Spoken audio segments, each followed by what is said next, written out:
Bonsoir à tous. Le Premier ministre Ousmane Sonko du Sénégal a récemment interpellé ses concitoyens, leur demandant des sacrifices pour redresser l'économie du pays. Un appel fort qui survient dans un contexte de défi majeur, dette publique très élevé, estimé à plus de 100% du produit intérieur brut, déficit budgétaire et attente sociale forte après le changement de régime. Le gouvernement dénonce une gestion passée opaque, l'objectif étant de redresser le pays d'ici 2 à 3 ans. Ce soir, nous décortiquons cet appel, pourquoi ces sacrifices, comment se traduisent-ils concrètement et comment la population les reçoit-elle. Avec nous, Mamadou Diouf, notre éditorialiste maison. Bonsoir, Mamadou. Bonsoir Gilles. Nous disons que vous allez très bien. Je vais très bien, Dieu merci. Ce qui contraste peut-être avec le Sénégal. Pour faire le diagnostic de la situation, le Premier ministre parle d'un déficit budgétaire élevé, d'une dette critique. Quel est exactement l'état des finances publiques du Sénégal et pourquoi le gouvernement insiste-t-il sur la gravité inédite de la situation, Mamadou Diouf? Les finances publiques du Sénégal se portent très mal. Tout récemment, lors de la rencontre avec le FMI qui devrait aboutir sur un accord pour des facilités pour le Sénégal, des accords n'ont pas pu être signés et le représentant résident du FMI au Sénégal a dit qu'ils n'ont jamais vu sur le continent africain une dette cachée à la hauteur de ce qu'ils ont trouvé au Sénégal. Je crois que c'est un indicateur clair sur le fait qu'il y a véritablement un problème par rapport à l'endettement du Sénégal à l'heure actuelle. On parle d'une dette qui est autour de 130%. Maintenant, quand vous arrivez au pouvoir, vous avez promis aux populations de résoudre un certain nombre de problèmes. Vous tombez sur une dette de 130%, mais comme l'a dit le président de la République, à un certain moment, ils n'ont aucune marge de manœuvre. Puisque 130%, ce que ça signifie, c'est que quand le produit intérieur brut du Sénégal fait 100%, on prend les 100%, on rembourse. C'est-à-dire que les Sénégalais ne profitent en rien de tout ce qui a été produit, puisqu'il faut rembourser la dette.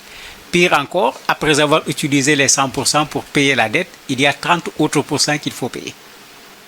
Donc le président avait dit clairement qu'il n'y a pas de marge de manœuvre, donc il va falloir que les gens se serrent les coudes pour que le problème soit résolu. C'est dans ce cadre que le Premier ministre a proposé ce qu'il appelle le plan de redressement économique et social, qui fait grincer des dents parce que on va demander au Sénégal de serrer la ceinture. Les plus jeunes ne connaissent peut-être pas cela. Les plus vieux ont connu les plans d'ajustement structurel et autres sous le président Abdou Diouf à l'époque. Ces gens-là commencent à grincer des dents en s'interrogeant sur quels résultats cela va donner. Oui, mais Ousmane Sonko propose qu'on fasse un effort sur 2 à 3 ans, parce que ce n'est pas clair sur ce plan-là, 2 ou 3 ans. Et il promet qu'après les 2 ans, le Sénégal sera définitivement sur les rails du développement. Oui, mais comment en est-on arrivé à une dette cachée de cette ampleur? Comment ont-ils opéré? On a tous les problèmes du monde, aussi bien sur la terminologie que sur ce qui s'est passé. Le pouvoir parle de dette cachée. L'APR, le parti du président Macky Sall, qui sont les concernés, puisque c'est eux qui ont géré, ils disent que ce n'est pas une dette qui est cachée, c'est une dette qui n'avait pas été déclarée. Bon, entre les deux, j'espère que la différence de point de vue linguistique, en tout cas, n'est pas bien grande. En fait, ce qui s'est passé, il y a les normes de l'UEMOA qui sont là, il y a les normes de l'Union africaine qui sont là en matière d'endettement. Un pays doit se débrouiller pour que son endettement ne dépasse pas 70%. C'est comme une ligne rouge. Quand on dépasse les 70%, on se retrouve dans une situation où ceux qui doivent payer, plutôt prêter de l'argent, hésitent en se demandant est-ce que le pays sera capable de payer si son endettement atteint déjà 70% de son PIB. C'est un peu ce qui se passe dans les banques. Quand vous allez dans les banques, vous voulez emprunter de l'argent, on regarde votre salaire. Généralement, ils jouent sur ce qu'ils appellent le tiers cessible. Puisque c'est avec votre salaire que vous vivez, il faut payer la location, il faut payer l'école des enfants. La banque ne va pas accepter de vous faire un prêt et de prélever 100% de votre salaire. Souvent, ils prennent le tiers en considérant que c'est le tiers que vous pouvez rembourser. Et sur la base de ce tiers, on va dire qu'est-ce qu'on peut prêter, qu'est-ce qu'on ne peut pas prêter. En fait, c'est ce qui se passe avec nos États également pour qu'on ne se retrouve pas dans une situation extrêmement grave où on dit que le pays est en banqueroute, le pays ne peut plus payer sa dette, ce qui crée une faillite comme ce que la Grèce a connu à un certain moment. Maintenant, ceux de l'APR disent non, c'était des stratégies qu'il fallait mettre en place parce que le pays avait besoin de s'endetter.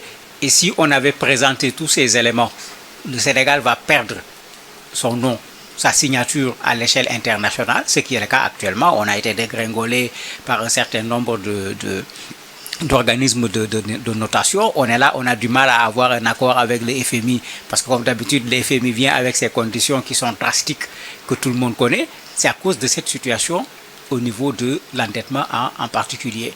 Eux, ils avaient opté pour ce qu'ils appellent la vérité.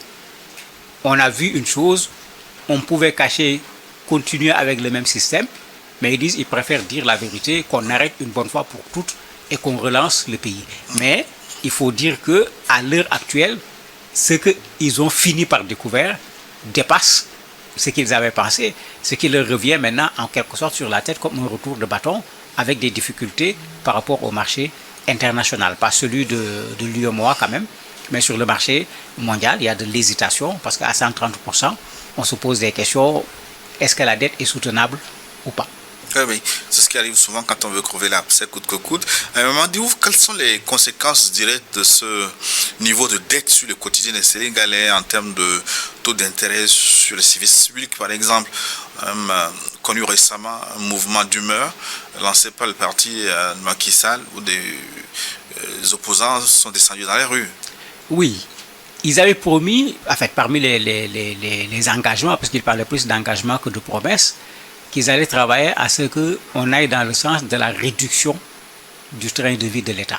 Ce qu'ils sont en train de faire. Certains trouvent que ce n'est pas suffisant, mais il faut reconnaître qu'ils sont en train de le faire. Dans les services, par exemple, très tôt, ils ont dit qu'il n'est plus question qu'il y ait imprimante dans chaque bureau, du matériel pour faire du café dans chaque bureau. Non, il y aura une cafette quelque part. Celui qui veut du café, il va là-bas. Imprimante, on mettra une imprimante en fonction des services quelque part. Celui qui veut imprimer, il envoie, il pourra aller récupérer ses copies. Il y a une certaine rationalisation qui est en train d'être faite du matériel qui est là. En plus de la rationalisation du matériel qui est là, ils ont regroupé les commandes de l'État pour que chacun ne puisse pas se mettre à commander, qu'on contrôle également les commandes pour savoir qu'est-ce qu'on commande, est-ce que le besoin est réel, qu'on fasse le groupage pour réduire le coût. Vous avez le président de la République qui, dès qu'il est arrivé, a dit mais on ne va pas se fatiguer avec les protocoles. Quand il part à l'aéroport, on n'a pas besoin de mobiliser tous les ministres pour aller à l'aéroport ou quand il revient, il part assez facilement par rapport à ce qu'on voyait d'habitude. Il revient également de façon aussi modeste. Donc il y a quand même des choses qui se font, mais l'opposition trouve que ce n'est pas suffisant en indexant les voyages du président de la République, en indexant les voyages du Premier ministre également. Mais ça, c'est le jeu politique, ça ne peut pas se faire autrement. Là où se trouvera le vrai problème, ce n'est pas dans ce que l'opposition va dire ou pas, c'est jusqu'où les Sénégalais vont pouvoir attendre. Parce qu'il y avait des promesses, et jusqu'où les Sénégalais vont accepter la partie qui va les toucher. Bon, si je donne un exemple, eux, ils ont fait une option parce qu'ils disent presse, redressement économique et social. Par social, ils disent qu'ils vont éviter tous les produits qui touchent le Sénégalais qui n'a pas suffisamment de moyens. Ils n'ont pas taxé le riz, l'huile, le sucre, etc. Ils disent qu'ils vont taxer ce qui n'est pas nécessaire. La loterie nationale, par exemple. Les jeux de hasard de façon générale. L'alcool, je trouve que ce n'est pas une nécessité. Le tabac, qui va être également taxé. Les transferts d'argent, ils l'ont touché à 1%. Au niveau des grosses salles de vente, les grandes surfaces également, il y a une taxe qu'ils ont ajoutée. Ça, le Sénégalais le ressent. Parce qu'on disait qu'on va tout faire pour l'éviter, mais le Sénégalais le ressent parce que même les compagnies qui fournissent des chaînes de télévision et autres ont été touchées et ils l'ont augmenté sur la somme que les gens payent. Donc, même si au départ, on ne visait pas le consommateur qui est en dernière ligne, l'entreprise se met à ajuster également la structure des prix pour ne pas porter seul le redressement en faisant porter une partie à la clientèle. Donc, de ce point de vue, les Sénégalais le ressentent. Mais là où les Sénégalais le ressentent le plus, c'est plutôt l'attente pour la réduction des coûts de l'électricité, des coûts du carburant. Il a dit récemment que le coût de l'électricité sera réduit. Bon, il y a des possibilités. Le Sénégal a du pétrole actuellement, le Sénégal a du gaz. Si le gaz est utilisé, par exemple, on n'a plus besoin d'acheter sur le marché international, de dépendre du dollar. On achètera en CFA chez nous, à un prix qui sera certainement un prix préférentiel. Pour le gasoil, ce n'est pas encore le cas parce qu'il va falloir pouvoir transformer le pétrole en gasoil. Il y a la raffinerie qui est là quand même, la SAR, mais est-ce qu'elle peut produire suffisamment pour le Sénégal? Ce n'est pas encore évident. Donc il y a des côtés où les attentes restent. Maintenant, on sent la difficulté parce que vous avez beaucoup de secteurs qui grognent. La santé, l'enseignement, le nettoyage, parce que l'État n'a plus les facilités de régler immédiatement tous les problèmes quand les problèmes se posent. On fait attendre un peu le temps de pouvoir avoir de la disponibilité financière pour régler. Là, on sent effectivement que les finances publiques du Sénégal aujourd'hui ne se portent véritablement pas bien. Oui, mais est-ce que les pouvoirs publics finalement ne vont pas aller au-delà des premières mesures que vous avez égrenées? L'appel au sacrifice ne sonne finalement pas comme une manière de préparer l'opinion à des mesures plus impopulaires, comme la hausse des taxes ou la réduction des subventions? On peut en arriver là s'il faut signer avec le FMI. Et c'est ça qui est le blocage, ça fait partie des blocages avec la signature avec le FMI. Tout le monde connaît le FMI. Quand vous avez des problèmes, la première chose que le FMI dit, là où vous avez supprimé vous avez mis des subventions, supprimez les subventions. Augmenter le tarif de l'électricité. Tout le monde connaît j'allais dire pas le diagnostic, mais le traitement du FMI quand un pays se trouve en difficulté. Mais eux qui promettent un niveau de vie plus intéressant aux Sénégalais, un coût de vie moins élevé, mais le traitement du FMI entraîne automatiquement un coût de vie plus élevé pour les Sénégalais, comme vous l'avez dit. On va aller au-delà de ce qui est proposé pour le moment. Et ça fait partie de ce qui fait qu'ils ont du mal pour le moment à signer un accord avec le FMI, malgré même une prolongation de la durée du séjour de la mission qui était venue à Dakar pour signer, parce qu'effectivement, s'ils font certaines choses, immédiatement on leur dira, mais vous aviez promis d'améliorer les conditions de vie des Sénégalais, avec ces mesures, vous les mettrez dans des conditions beaucoup plus difficiles. Le problème maintenant, c'est jusqu'où l'État sénégalais pourra résister par rapport au FMI. Il faut rappeler que depuis qu'ils sont arrivés au pouvoir, le FMI n'a pas remis un seul rond au Sénégal. Parce qu'il fallait régler d'abord cette question de la dette. Ils n'ont pas voulu continuer avec le plan qui avait été laissé ici, qui avait été négocié par Macky Sall. Ils ont proposé un autre plan.